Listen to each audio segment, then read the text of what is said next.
আমি আজ বানিয়েছি পটলের দোরমা, সেটাই তোমাদের সাথে শেয়ার করছি। প্রথমে পটলের ভেতরের পুরগুলো বের করে একটা থালার মধ্যে রেখেছি, তারপরে সাইডে রেখেছি নারকেল কোড়া আর নিয়েছি চিংড়ি মাছ। তো পটলের পুরগুলো ভালো করে বের করে নিয়েছি, এবার ওগুলোকে ভেজে নেব হালকা হাতে। ভেজে নেওয়ার পরে তারপরে পেঁয়াজ কুচিয়ে রেখেছি, নারকেল কোড়া এসব দিয়ে একটা পুর বানিয়ে নেব। পুর বানাবার পর এই পুরটাকে চিংড়ি মাছ সবই দিয়েছি, দিয়ে ভালো করে একটা পুর বানিয়ে নিয়েছি। দেখো পুরটা যেই হয়ে এসছে, এবার নামিয়ে নেব পুরটাকে। এই পুরটা ঠান্ডা হতে দেব।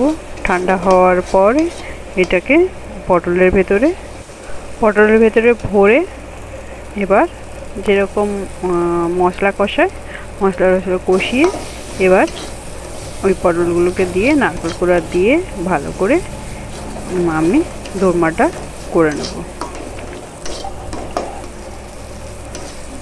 পুরোটা আমি দেখাতে পারিনি, যতটুকু দেখাতে পেরেছি আশা করি তোমরা বুঝতে পেরেছো কিভাবে করেছি। তো চলো, আজকে বাড়িতে অনেক কিছুই রান্না হয়েছে, সেটা দিয়ে লাঞ্চটা সেরে ফেলি। হয়েছে পটলের দোরমা, দেখতেই পাচ্ছ, ব্যাপক খেতে হয়েছিল। লাস্টে নারকেল কোড়া একটুখানি উপর দিয়ে ছড়িয়ে দিয়েছি, গার্নিশিং করেছি। দেখতে যেমন দারুণ হয়েছে, খেতেও দুর্দান্ত হয়েছিল। হয়েছে পটলের দোরমা, আমার তো খুবই ভালো লেগেছে খেতে। হয়েছে কাতলা মাছের ঝোল, এমনি সিম্পল ঝোল করেছি। হয়েছে কই মাছের ঝাল, আর হয়েছে চিংড়ি ভাপাটাও খেতে দারুণ হয়েছিল। এবার খাওয়া দাওয়ার পালা। ভাতের থালা নিয়ে বসে পড়েছি, তোমরা সবাই দেখতে পাচ্ছ। আজকের লাঞ্চটা খুবই দারুণ হয়েছে, আমার মনের মতন পুরো অনেকগুলো তরকারি দিয়ে খেয়েছি। আমার তো খুবই ভরপুর খাওয়া দাওয়া করে এবার মেয়ের সাথে একটু খেলা করছিলাম। তো ভিডিওটা যদি ভালো লাগে তাহলে তোমরা একটু লাইক করে দিও আর সাবস্ক্রাইব করে পাশে থেকো। যারা এখনও সাবস্ক্রাইব করে নিয়েছো তাদেরকে অনেক ধন্যবাদ। আমি তো জমিয়ে লাঞ্চ করছি, তোমরা কি কি দিয়ে লাঞ্চ করলে আমাকে জানিও।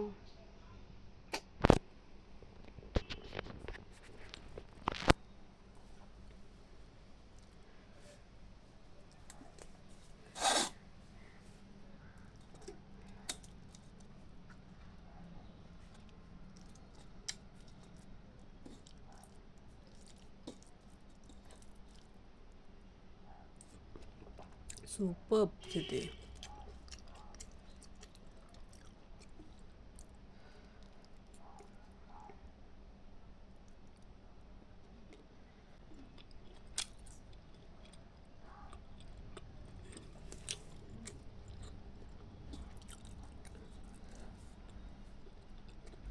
লাজবাব।